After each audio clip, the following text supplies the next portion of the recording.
See, the specific date, time and wording of the understanding was worked out between the DGMOs of the two countries at their phone call on 10th May 2025, commencing at 15:35 hours. The Foreign Secretary had made a statement in this regard, as you would be aware.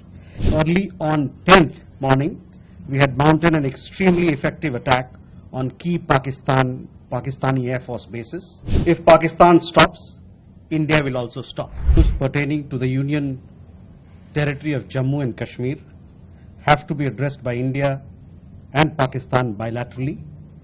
That stated policy has not changed.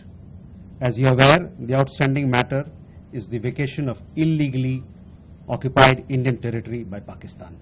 हमारा लंबे अरसे से यही राष्ट्रीय पक्ष रहा है कि भारतीय केंद्र शासित प्रदेश जम्मू और कश्मीर से संबंधित किसी भी मुद्दे को भारत और पाकिस्तान को द्विपक्षीय तरीके से ही हल करना है। इस स्थिति में कोई बदलाव नहीं हुआ है। जैसा कि आप जानते हैं, लंबित मामला केवल पाकिस्तान द्वारा अवैध रूप से कब्जा किए गए भारतीय क्षेत्र को खाली करने का है। Another question regarding ceasefire and what sort of role other countries played, etc. See, the specific date, time and wording of the understanding was worked out between the DGMOs of the two countries at their phone call on 10th May 2025, commencing at 15:35 hours.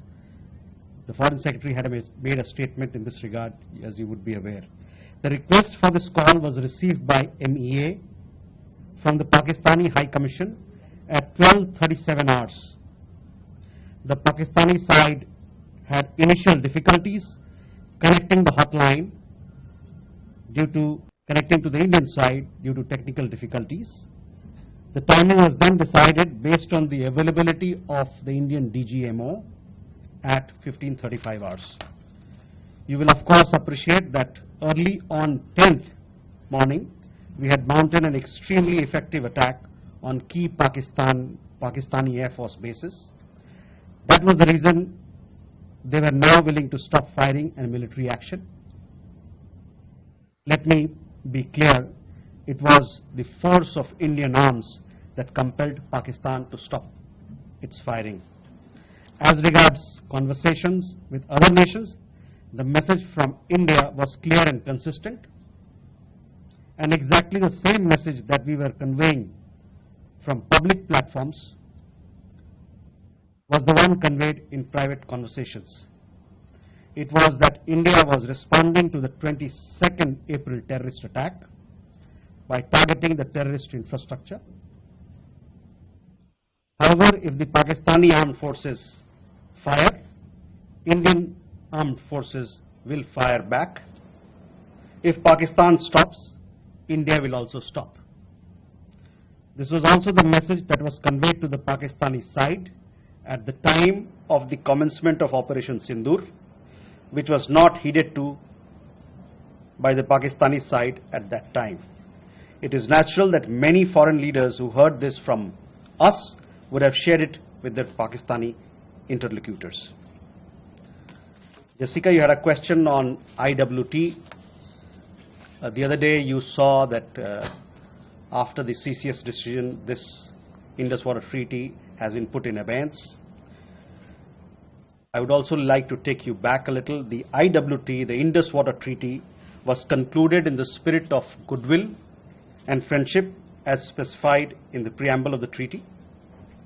However, Pakistan has held these principles in abeyance by its promotion of cross-border terrorism for several decades now.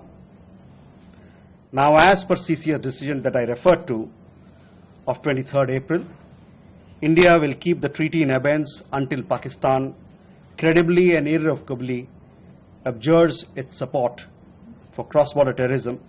Please also note that climate change, demographic shifts and technological changes have created new realities on ground as well.